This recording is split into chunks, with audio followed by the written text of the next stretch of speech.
connais Christian Estrosi depuis près de 20 ans. Il existe de nombreuses raisons pour lesquelles je considère qu'il est le meilleur candidat pour présider la région. Sportif de haut niveau, il a su mettre toute son énergie et son intelligence au service de l'intérêt public.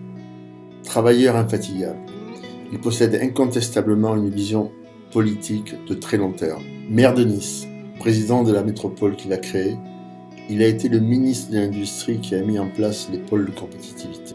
Ces fonctions qu'il assure et qu'il a assurées font de lui un président de région qui possède tous les soutiens industriels et politiques dont nous avons besoin. Prenons par exemple la question de la sécurité. Nice est aujourd'hui une ville sûre.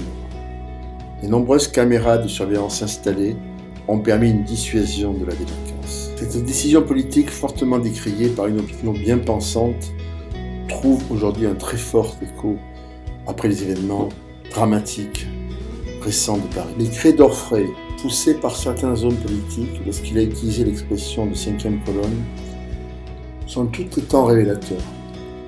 S'il est vrai qu'il existe une infime minorité d'extrémistes pouvant passer à l'acte, il ne faudrait pas en arriver à instiller l'idée qu'il y aurait une sorte de continuité entre le français musulman et ses individus. Stigmatiser les musulmans comme le Front National a coutume de le faire pourrait conduire à une véritable guerre civile. Je connais suffisamment Christian Estrosi pour assurer qu'il n'y a aucune odeur, il n'y a aucun relent de racisme dans ses propos. Mais nommer les choses aujourd'hui devient essentiel. Je voudrais terminer en insistant sur le fait que, contrairement à ce qui a été dit trop fréquemment, la politique d'ouverture, la politique économique et l'humanisme de Christian Estrosi n'ont rien à voir avec celle du Front National. Il ne faudrait pas se tromper des ennemis dans la décision que l'on prendra dans leur voter.